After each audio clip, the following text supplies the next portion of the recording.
안녕하세요. 여러분의 북한 길라잡이 김은강입니다. 요 며칠 사이 우리 언론은 국정원이 지난 10월 28일에 발표했죠. 북한이 김정은을 수령으로 등극했다. 이런 그 발표에 깊은 관심을 보여줬습니다. 그런데 사실 국정원이 발표보다 3일 앞서서 이와 같은 사실을 대북 매체에서 아주 구체적이고 정확하게 실론한 그런 사례가 있다는 사실은 전혀 언급되지 않고 있습니다. 대북 매체입니다. 데일리 NK 10월 25일자에 실린 정교진 고려대 북한통일연구센터 연구원의 칼럼이 있습니다.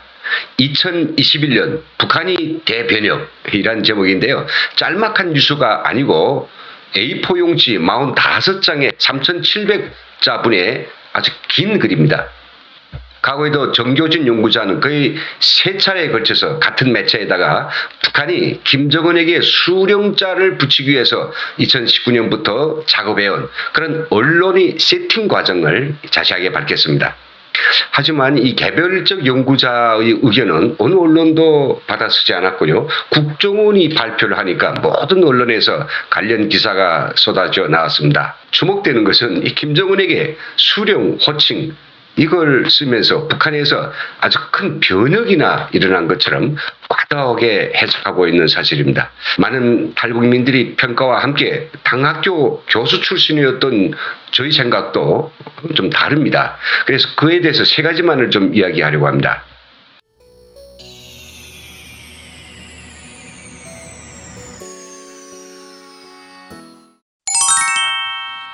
노동신문을 포함한 북한 매체 이걸 보는 북한 주민들의 이해와 내부적인 판단 똑같은 기사라도 상당한 차이가 있습니다. 북한 주민들이 이 기사를 보여주면 김정은은 혁명의 수령이 맞는데 최근 들어 김정은을 수령이라고 부르기 시작했다고 하니 이건 맞지 않는다라고 동의하지 못하고 있습니다.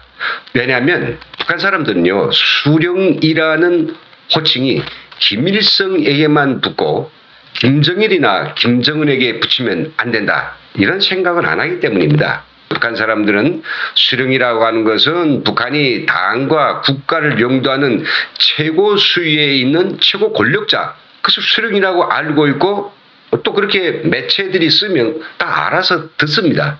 더 정확하게 이야기하면 김정은은 권력을 숨겨받은 순간부터 이미 수령이 되었습니다.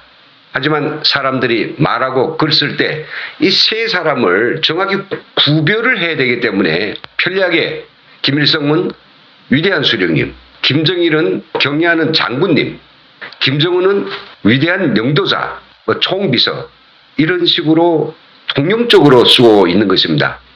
수령은 말이죠. 오늘날 당과 국가를 영도하는 살아있는 최고 영도자이고 수령님은 김일성의 호칭이라는 것쯤은 충분히 구별해서 알아듣고 있는 것입니다. 오늘호 11월 1일자 노동신문에 실린 기사 존엄 높은 조선노동당의 위력한 사상적 무기 이 기사의 행간을 읽어보아도 우리가 김정은에게 수령 존칭을 붙였다고 무슨 일이 일어난 것처럼 호들갑을 떠는 것이 얼마나 무의미한지 잘 알 수 있습니다. 돌이켜보면 노동신문은 위대한 수령님들의 탁월한 영도의 손길 아래 노동계급이 당의 출판 보도물 역사에 일찍이 있어 본 적이 없는 가장 긍지 높은 장을 기록하여 왔다. 우리 당의 기간지가 태어난 역사의 그날에로 추억의 노를 저어가느라면 첫 당보를 보시며 너무도 기쁘시오. 온 나라가 밝아지도록 환히 웃으시던 위대한 수령님의 영상이 숨음에 안겨온다.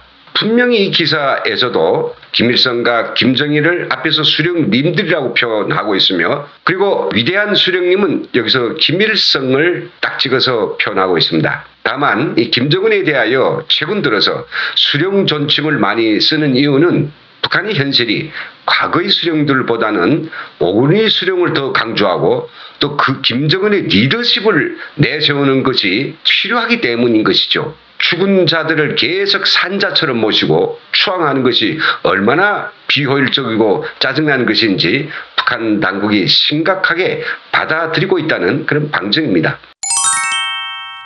국정원이 발표해서 또한 이목을 끄는 것은 북한이 김일성, 김정일 사진을 이젠 다 내렸다라는 사실을 직시한 것입니다. 저희가 확인한 바에 의하더라도 당제 8차 대회와 그리고 그 뒤로 있었던 전당 세포 비서 대회를 포함하여 최근에 북한이 단 관련의 큰 행사들에서는 주속단 배경에 과거처럼 김일성, 김정일 초상화가 없이 당마크만 새겨 붙인 것이 포착됩니다. 그러나 전국 노병대에서는 김일성 사진을 예전처럼 그대로 붙여 있고요. 또 중요한 것은 모든 가정들과 기관 기업소들에는 여전히 김일성, 김정일의 초상화가 떡하니 걸려 있습니다. 초상화 관련 그 어떤 내부적 변동도 없습니다. 오히려 10월 30일자 노동신문에 실린 기사와 이 사진에서 확인되는 것처럼 김일성과 김정일의 사진을 더 대형화하고 더 많이 게시하고 있다는 사실입니다. 때문에 당 관련 행사들에서 김일성과 김정일의 사진을 걸어두던 지금까지 관행을 바꿔서 당마크만을 전면에 내건 것은 김일성, 김정일 지우기와는 전혀 무관하다고 분석됩니다. 한편 김정은주의 용어를 사용하기 시작했다는 그런 발표도 있었는데 이것은 아직 섣부른 예단인 것 같습니다. 물론 북한이 필요한 경우에는 김정은주의를 지창하고 그것을 체계적인 사상체계로 공식화할 수도 있습니다. 하지만 김일성주의와 김정일주의를 역사 속으로 보내고 김정은주의를 강조하는 앞으로는 있을 수는 있겠지만은 지금은 때가 아니라고 저희는 분석하고 있습니다. 국정원 발표에서는 나오지 않았지만은 노동신문 등 북한 매체들에서는 오히려 당중앙이라는 용어가 1년 전으로 해서 급격히 늘고 있습니다. 당중앙은 북한에서 의미가 아주 특별합니다. 북한에서 오랫동안 살아도 그 뜻을 정확히 헤아리는 것이 쉽지 않습니다. 문장의 앞뒤 내용과 맥락을 잘 연결시켜서 그 뜻을 알아차리려면 최대 훈련이 필요하기 때문입니다. 김일성이 살아있을 때 김정일이 자기가 후계자로 등극되기 전까지는 당중앙이라고 하는 용어로서 자신을 표현했는데요. 이거는 외부 사이에 드러나지 않으면서도 북한 주민들에게 바로 당중앙 김정은이라고 하는 이런 사실을 각인시키기 위해서 썼던 것입니다. 하지만 김일성이 죽고 김정일 단독 정권에 들어서 그 사용 빈도가 줄기 시작했지만은 이따금씩 좀 쓰기도 합니다. 이때는 당중앙이 아니라 당중앙위원회라고 개인이 아닌 김정일이 직접 주관하는 노동당의 핵심 부서들 그걸 포괄적으로 지칭하는 비인칭 용어였습니다. 작년 6.5설이 파다였던 5월 2일 김정은이 순천 인비료 공장 준공식에 불쑥 나타난 이후에 노동신문 등 북한의 언론 매체들에서는 당중앙이라는 용어가 자주 나타나기 시작하더니 최근에는 김정은이 혁명사상과 당중앙의 혁명사상을 동시에 강조할 정도로 당중앙이라는 용어를 아주 많이 사용하고 있습니다.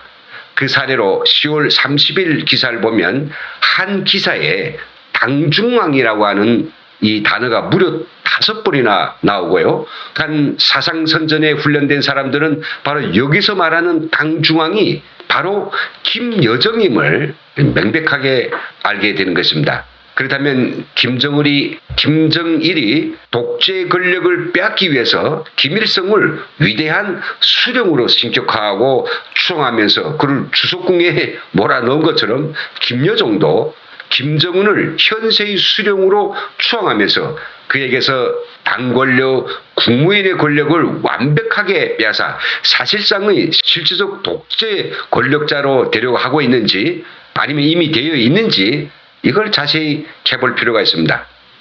끝으로 이야기 드리고 싶은 것은 정보기관들은 말이죠. 노동신문이나 북한이 매체를 들여다보고 북한의 실상을 분석하는 데 치중하면 안 된다는 것입니다. 연구기관이라든지 저 같은 이 개별적 대북 전문가들은 방법과 수단이 없고 특히 자금이 없어가지고 북한의 이 관영 매체들을 많이 보겠지만 국정원은 이와 같은 텍스트 분석은 민간에게 맡기고 휴민트와 또 첨단 정보 수단들을 활용해서 생생한 그리고 객관적인 북한의 핵심 정보를 입수해야 하는 것이 맞다고 생각됩니다. 여기서 마치겠습니다. 함께해 주신 여러분 대단히 감사합니다.